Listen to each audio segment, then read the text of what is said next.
siro vải có đinh phong. Nhi đã test cũng mười mấy loại siro vải rồi, thì chỉ có là siro vải này ngon nhất.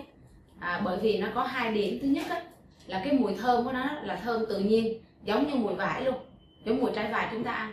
Điểm thứ hai là cái siro vải này nó có cái vị chua của nó, cho nên là chúng ta chỉ cần hòa thêm đường là sẽ đã có được một cái phần là trà vải chua chua ngọt ngọt rất là ngon ha. Xin chào tất cả học viên. Bây giờ chúng ta sẽ học món là trà vải và trà vải cam sả nha. Đầu tiên thì Nhi sẽ hướng dẫn làm món trà vải cam sả trước vì nó khó hơn ha. Thì để làm được trà vải cam sả thì chúng ta sẽ cần có các thành phần nguyên liệu sau. Thứ nhất là mình sẽ cần có cái trà đen lộc Pháp, mình sẽ ủ công thức 50g 4 lít nước để ra được hồng trà để pha trà vải.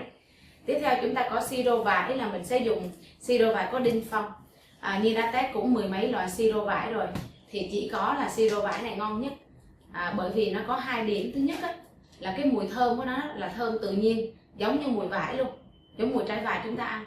Điểm thứ hai là cái siro vải này nó có cái vị chua của nó, cho nên là chúng ta chỉ cần hòa thêm đường là sẽ đã có được một cái phần là trà vải chua chua ngọt ngọt rất là ngon ha.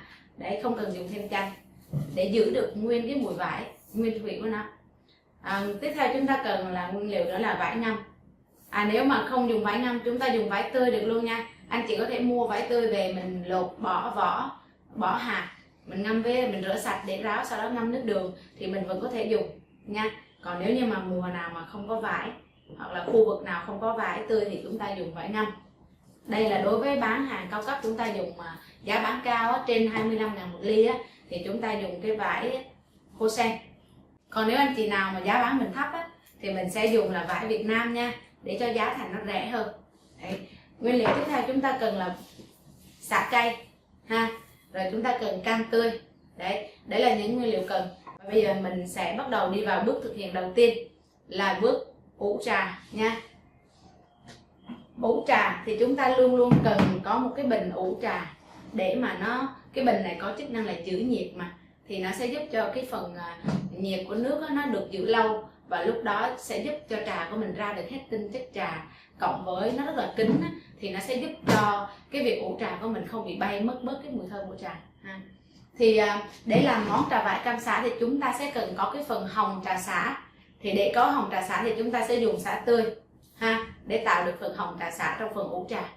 Mình có thể dùng siro, tuy nhiên dùng siro như đã test rồi là thứ nhất là không ngon bằng, mà thứ hai là nó mắc tiền. Torani và Morning thì sẽ có siro sả, nhưng mà giá vốn 15ml là tới 4 đến 5 ngàn thì không hợp lý, nên chúng ta dùng tươi nha. Thì để dùng tươi, đầu tiên chúng ta sẽ lấy Nhi sẽ ủ là 1 lít nước sôi nha. Nhi sẽ lấy là 1 lít nước sôi thì chúng ta cần 2 tép sả lớn như thế này.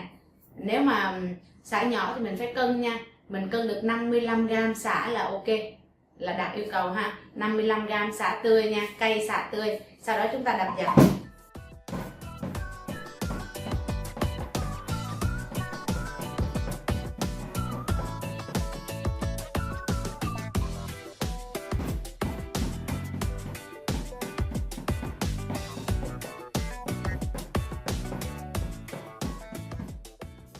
Sau khi đập dập xong thì mình sẽ buộc lại ha. Đấy, chúng ta sẽ buộc cái phần sả này lại, rồi cho vào bình. Cây thứ hai chúng ta cũng buộc lại luôn, cho vào bình. Rồi ok, sau đó là mình sẽ bắt đầu lấy túi vải lọc trà đó ha. Để ủ trà thì lúc này chúng ta cũng dùng túi vải. Mình cho 12.5g trà đen lộc Pháp nha. Đó, bỏ vào bình, bỏ vào túi. Sau đó chúng ta sẽ rút dây này, cho vào bình. Và mình sẽ đổ 1 lít nước sôi vào đây nha. Đấy. Rồi.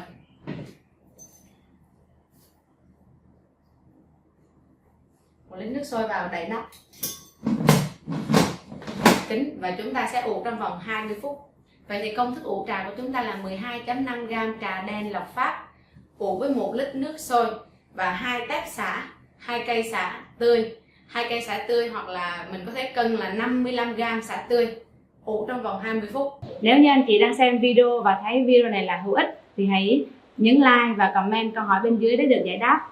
Đừng quên đăng ký kênh YouTube và nhấn chuông thông báo để được học mỗi tuần một công thức tự nhiên nha. Sau khi thời gian ủ 20 phút của mình đã xong thì chúng ta sẽ lấy cái phần sả ra nha. Sả và trà ra. Đây, chúng ta sẽ cắt những cái tép sả này ra, những cái bó sả này ra. Để 2 tép ha, cắt ra. Rồi, cắt thêm cái này ra nữa. Trà thì mình nhúng cho nó ra hết cái chất trà đi cái đã. Xong. Tiếp theo chúng ta sẽ cho muối ăn vào ha. Để mà chút xíu nữa mình hòa với đường á, thì độ ngọt của mình nó có cái độ ngọt trong đây. Muối ăn thì 1 lít đó là muỗng khuấy nhỏ nha, muỗng khuấy loại nhỏ nha. Muỗng khuấy có 2 loại, lớn và nhỏ, thì mình dùng loại nhỏ để đong muối nha. Thì ở đây á là nếu mà chúng ta dùng 1 lít đó, thì mình dùng 1/4 muỗng nha, 1/4 muỗng muối ăn nha. Đó.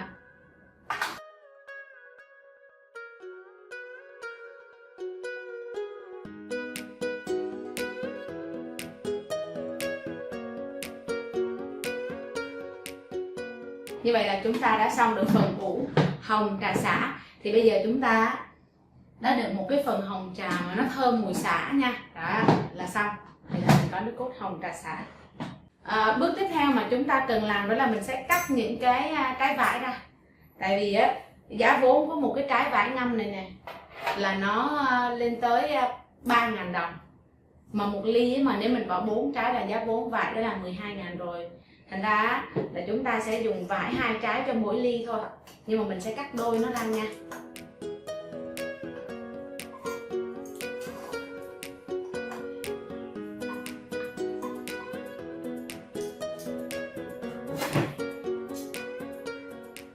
Đây, trái vải thì chúng ta sẽ cắt đôi nó ra.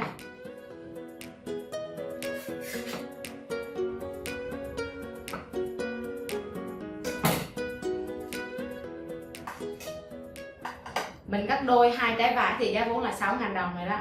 Đấy. Còn nếu như anh chị nào bán bình dân á thì nhớ như lời Nhi nói nha, mình sẽ thay cái phần vải Hosen thành vải Việt Nam.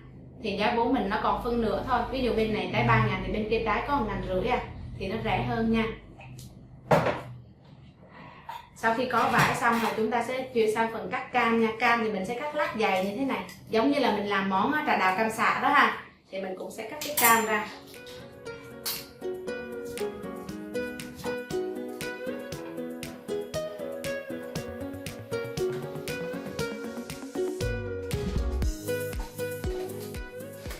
Đấy, cắt thì mình phải thử xem là lát cam mình đã ưng ý chưa, có cái độ dày mình ưng ý chưa. Nếu mà chưa thì mình điều chỉnh cái nút đằng sau này. Đây, đằng sau cái máy này nó có một cái nút như thế này ha, là bắt đầu đây là độ dày này, tăng dần này, mình thích thì mình vặn điều chỉnh thôi. Đó.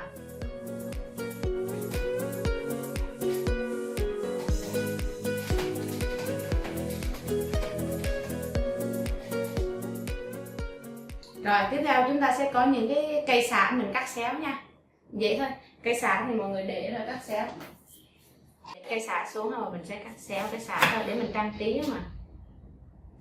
Mình cắt xéo dài nha, dài khoảng tầm 3 đến 4 cm luôn đó, thì mới trang trí mới đẹp được.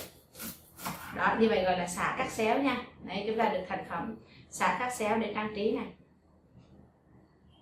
Như vậy là phần chuẩn bị nguyên liệu và sơ chế đã xong. Thì chúng ta sẽ đi vào phần pha chế ly trà vải cam xả nha. Trà vải thì đầu tiên là chúng ta sẽ lấy 120ml nước cốt hồng trà xả. Hồng trà là sao? Từ trà đen pha loãng thì gọi là hồng trà nha. 120ml.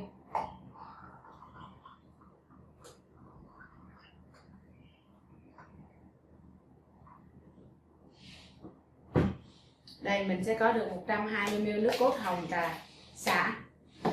Rồi, sau đó mình sẽ dùng siro vải nha. Siro vải thì chúng ta sẽ lấy là 20ml siro vải. Đây, chúng ta sẽ sử dụng là 20ml siro vải nha.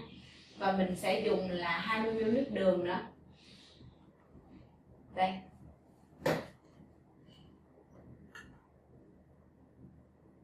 Rồi 20ml siro vải. Vải này nó có độ chua sẵn nên khi mình hòa thêm đường á, thì nó chua chua ngọt ngọt rất là ngon. Rồi mình sẽ lấy từ 20 tới 25ml nước đường. Tức là người nào mà uống cái vị chua chua á, thì mình lấy 20. Người nào thích uống vị ngọt lấy 25. Mình khuấy đều cái này lên.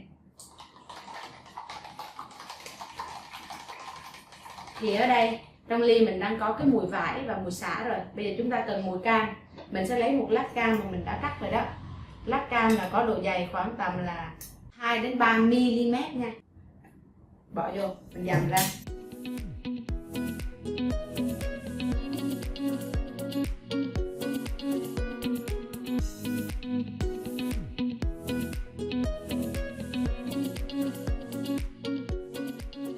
Rồi tiếp theo mình sẽ cho đá vào.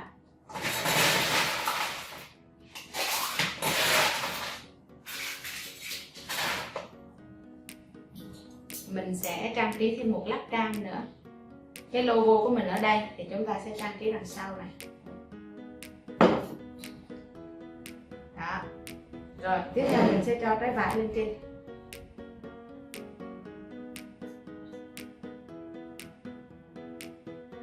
Rồi trang trí hai lát xả cắt xéo nha. Rồi như vậy xong chúng ta đã hoàn tất được món là trà vải cam xả nha. Rồi chúng ta đã hoàn thành xong ly trà vải cam xả nha. Rất là ngon. Cái màu hồng trà rất là đẹp. Trà đen mình pha loãng thì nó sẽ ra được cái màu là nâu nâu gần ngả sang hồng, cho nên mới gọi là hồng trà nha. Rồi, vậy là chúng ta đã xong được món trà vải cam xả. Vậy thì bây giờ trà vải làm như thế nào đây? Trà vải rất là dễ. Bây giờ nếu anh chị làm trà vải thì anh chị bỏ cái phần cam ra ngoài và cái phần xả ra ngoài.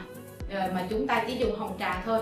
Có nghĩa là mình sẽ dùng 12.5g hồng trà mình ủ với 1 lít nước nha, là chúng ta có được nước cốt hồng trà. Sau đó mình dùng siro vải kết hợp với nước đường là chúng ta pha ra được là trà vải, chứ mình không có cho cam cũng như là không có cho xả vào phần ủ trà. Làm như vậy là chúng ta sẽ có được phần trà vải. Đấy, cho nên phần này dễ, nó giống món này, chỉ khác là bỏ cam và xả ra ngoài, cho nên Nhi sẽ không thực hiện nữa. Lớp mình tự thực hiện nha. Rồi như vậy là chúng ta đã xong phần trà vải. Trà vải này rất là ngon, nó rất là thơm, mùi vải rất là thanh mát luôn. Thì chúc cho tất cả các học viên mình sẽ hiểu và thực hành thành công món này. Hẹn gặp lại trong các món tiếp theo. Xin chào tất cả mọi người. Nếu như anh chị đang xem video và thấy video này là hữu ích thì hãy nhấn like và comment câu hỏi bên dưới để được giải đáp. Đừng quên đăng ký kênh YouTube và nhấn chuông thông báo để được học mỗi tuần một công thức tự nhiên nha. Chúc mấy anh chị mình sẽ học được nhiều điều hữu ích, ứng dụng vào công việc hiệu quả. Cảm ơn mọi người.